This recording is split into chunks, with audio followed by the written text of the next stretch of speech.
Well, everybody, it is finally time. I am here today to give you my favorite films of 2023. And this is always a really difficult list to make, especially in years where there are a ton of great movies. And this year, there were a ton of great movies, and it was really difficult for me to kind of narrow it down and pick. So I'm going to do my top 20 movies of the year with some honorable mentions. And I'm really excited to talk about those with you today. Obviously, I have done reviews of every single one of these movies on my channel. You can go back and watch my full thoughts on every single one of these movies, but I'm just briefly going to talk about why I like them and sort of why they land on that spot on the list. And so, without further ado, let's get into some honorable mentions. First up, quickly, I want to mention a documentary called Everybody. And this is a documentary studying the lives of three separate intersex individuals and living their lives as intersex people and the struggles that they deal with into fitting into society and how to overcome the stereotypes that are often enforced about intersex people. It's a really beautiful documentary. More people need to watch it. And it's hard to rank those against narrative films because it's so very different, but I wanted to mention that before we got started. So my first honorable mention is Are You There, God? It's Me, Margaret, a short, simple, and sweet coming-of-age story that really took me by surprise. Very faithful adaptation to the novel. All the performances are really great. If you haven't got a chance to check this one out, you definitely should. Up next is Hell House LLC Origins to Carmichael Manor, a fantastic addition in the Hell House LLC franchise. I think this got back to basics with the original film. It's truly terrifying. There are scenes in this that made me so deeply uncomfortable. The performances are great. It's worth a watch. Spider-Man Across the Spiderverse. This is a fantastic sequel to the first Spider-Man Into the Spiderverse film.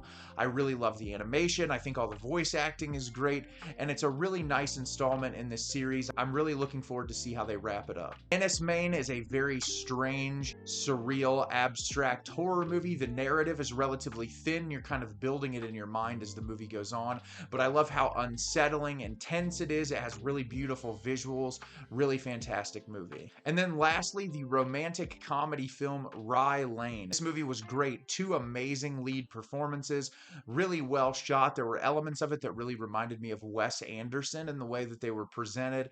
It's charming, it's quirky, it's fun, it put a smile on my face, and it's definitely one of the most worthwhile romantic comedies of the year. So now let's get into the 20 best films of the year in my opinion. Coming in at number 20 is Dream Scenario starring Nicolas Cage. I didn't mention it in my honorable mentions, but earlier on in the year I watched the film Sick of Myself from the same director that was absolutely fantastic, and I like Dream Scenario even more. It's a really interesting commentary on cancel culture with a phenomenal performance from Nicolas Cage. It was hilarious, it was subversive, it was oftentimes dark, a really great viewing experience. Coming in at number 19 is the film Eileen starring Anne Hathaway and Thomasin McKenzie, two powerhouse performances. This is based on the novel by Ottessa Moshfegh, which I read earlier in the year, and I really love the tonal shift in this movie. It really takes you by surprise. It's very well executed, and I was curious to see how it would translate from book to screen, and the director did a fantastic job. Coming in at number 18 is Evil Dead Rise. This far in the Evil Dead franchise, you never know what you're going to get, and this is a fantastic addition into this universe.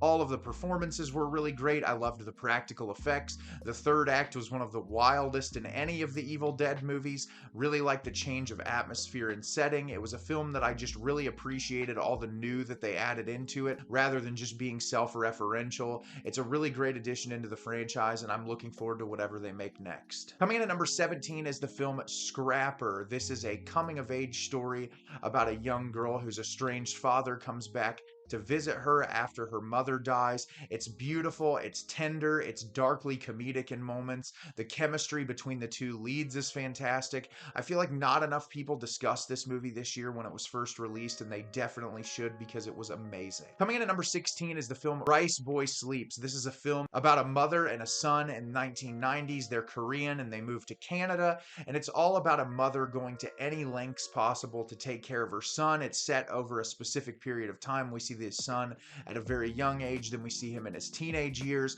and it's a really beautiful relationship. The performances in this are fantastic. There's so much non-verbal acting in this, just through glances and touches and just little tiny interactions that are built through really amazing performances. This is another film I did not hear a whole lot about throughout the year, and more people definitely should be discussing it. It's great. Coming in at number 15 is the A24 produced horror film Talk to Me. This was one of my favorite horror films of the year. It's brutal, it's unrelenting, it's dark, it's disturbing, it has some comedic moments. It's so well shot. I love the lore of this hand and people being possessed. It's a commentary on social media culture. It's just really fantastically well put together for some guys who had never directed a feature-length film before. I'm really looking forward to the prequel that they've announced. Coming in at number 14 is the Sofia Coppola film Priscilla. This is a fantastic biopic with two amazing performances. Jacob Elordi really took me by surprise with how great his performance was as Elvis, but Kaylee Spaney's nuanced performance as Priscilla was one of the best of the year. She did so much through her facial expressions and quiet moments of solitude that just really blew me away. I love the aesthetics of this film. I love the production design and the cinematography. The soundtrack was great. They used virtually no Elvis music in this entire film, and it worked so well together. Definitely a great film in the addition in Sofia Coppola's catalog. Coming in at number 13 is The Iron Claw. As someone who knows nothing about wrestling whatsoever, this movie took me by surprise. The performances in this are spectacular.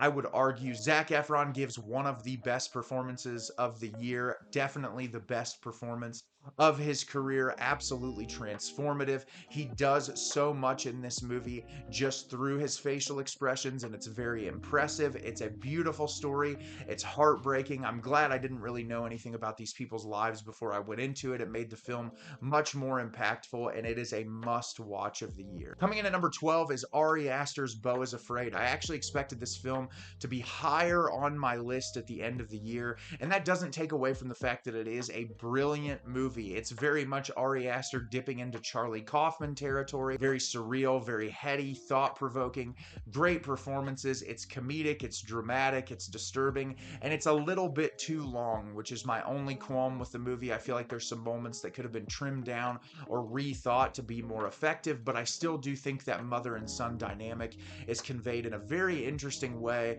and I love Ari Aster and will support him with whatever he does next. Coming in at number 11 is Wes Anderson's Asteroid City. This is a phenomenal addition in Wes Anderson's catalog. It's quirky, it's funny, it's charming, it has amazing cinematography, and this might be one of my favorite films subject matter wise that Wes Anderson has made about the relationship between art and artist. I think it's so brilliantly conveyed. There are some sequences in this that are the best in his entire filmography. If you're a fan of Wes Anderson, it is a must watch. So we're coming into the top 10 territory. This was super hard to make, but I'm looking forward to telling you about all 10 of these films. Coming in at number 10 is the film The Missing. This is a rotoscope animated film I was actually asked to watch early. I never would have expected this to be one of my favorite films of the year, but it is incredible. It is a tender and beautiful story about someone overcoming trauma. It's so well shot. The rotoscope animation is absolutely incredible. The lead performer literally does not have a mouth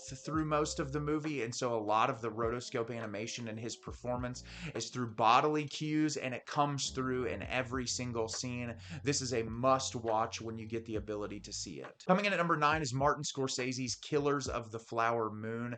This film was incredible. I absolutely loved it. I think Lily Gladstone gives one of the best performances of the year. Leo is really fantastic in this. Robert De Niro does a great job. Everyone that shows up in this movie is great, but the thing I love the most about it is it's a story that needed to be told about the cruelty towards this specific Native American group and the Osage people. It is so well shot and well directed. It's poignant. It's incredible. If you haven't seen it yet, please watch it. Coming in at number 8 is Brandon Cronenberg's Infinity Pool. I am a huge Brandon Cronenberg fan. I think that he has proven to be equally as effective as his dad as a filmmaker. He creates these really unique worlds, gets amazing performances from his actors, and Alexander Skarsgård and Mia Goth in this film are phenomenal. It's subversive, it's strange, it's a commentary on the upper class. Just a really fantastic watch that more people need to see. Coming in at number 7 is the film Sanctuary. starring Christopher Abbott and Margaret Qualley,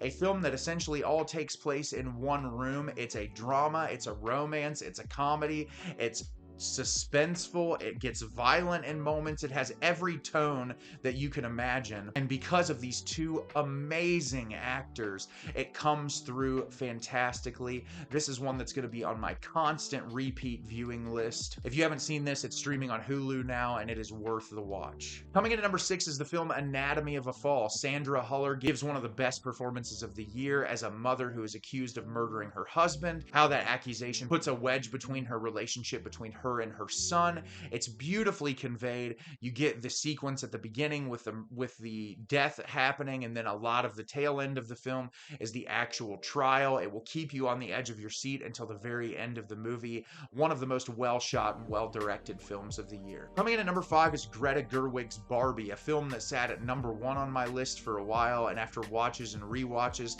fell to the number 5 spot, but does not take away from the fact that this is one of the best movies of the year and could easily get to the 1 or 2 spot in revisits. The performances in this are incredible. Margot Robbie is great. Ryan Gosling as Ken gives an Oscar-worthy performance in my opinion. The production design in this is spectacular. The soundtrack is incredible, and it's such a beautiful story about women. And I think Greta Gerwig using this property that has existed for such a long time to tell an amazing story about the power of women and how women do not have to uphold any sort of standards that people have for them. They can be whoever they want, they can do whatever they want, and there's so much power in that for young women in this world, and I'm so glad that this movie exists. It's incredible. Everyone needs to see it. Coming in at number 4 is Hayao Miyazaki's The Boy and the Heron, an absolute genius, continuing his career at 80 years old and making an absolute masterpiece. At its most simple, this is a story about a boy who loves his mother, and there's a ton underneath the surface. There's so much societal commentary on the war, things that you can unpack, but it's really a beautiful story about a boy who loves and misses his mother, which, if you're familiar with Miyazaki, is very true to his own life. It's beautifully animated. The voice acting in this movie is incredible. The story is really interesting. I love how surreal it gets in moments, and it's just one of my favorite experiences I had at the theater all year long. Coming in at number 3, probably one of my biggest surprises of the year, is Alexander Payne's The Holdovers. Paul Giamatti gives an amazing performance in this, but Divine Joy Randolph gives one of my total favorite performances of the entire year. She is incredible. The relationship between this unlikely group of people, this teacher at a school who everyone can't stand, a young kid who is stranded at the school for the holidays, and a cook at the school who has recently lost her son in the war. The way that these people come together during the holidays, which is supposed to be the happiest time of year, to overcome all of their trauma and the things that they have experienced, and sharing in that trauma to build each other up. It is absolutely beautiful. It's so well shot. The soundtrack to this is amazing. I have it on repeat constantly. The collection of songs just work so well together. It is one of my new favorite holiday movies. If you haven't seen The Holdovers, it is a must-see of this year. Coming in at number 2 is Celine Song's Past Lives from A24.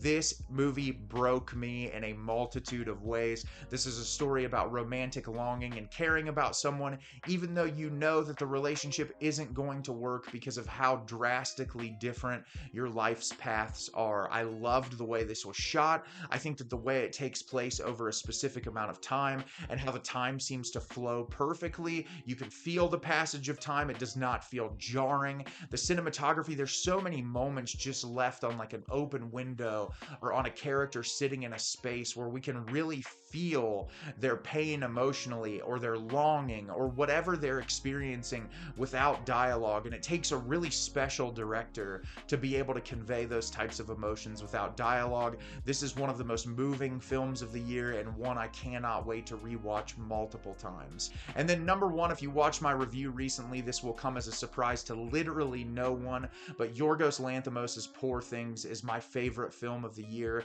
Yorgos Lanthimos is one of the best working directors today, and he he makes movies that are what I want out of movies. This is a thought-provoking, disturbing, hilarious examination on the lives of women, and I think that it's so well handled. Emma Stone's performance is arguably the best of the year. She is transformative. She literally has to go from having the mind of a child to growing intellectually throughout the entire film. And not only does she do that through her dialogue delivery, she does that even in the way that she walks and the way she gets out of bed and just everything that she does. You can tell that there was a lot of dedication in this performance. Willem Dafoe is absolutely incredible in this movie. Mark Ruffalo gives one of the sleeper performances of the year. Did not expect him to be as amazing as he was in his role, but he fits it perfectly. I love this movie, and I cannot wait for more people to see it and discuss it. So what are your favorite films from 2023? Let me know in the comments. Obviously, I said this list is really hard to make. There are a lot of movies that got left off this list that I really enjoyed, that I still think are worth discussing, and I'm very excited to read your comments and hear what some of your favorite movies of the year are. As always, if you can like the video and subscribe to the channel, helps me out a lot and lets me know the type of content you're looking for. I'm always putting out new material and look forward to getting more out for you in the near future. And as always, everyone, thank you so much for watching and have a great rest of your day.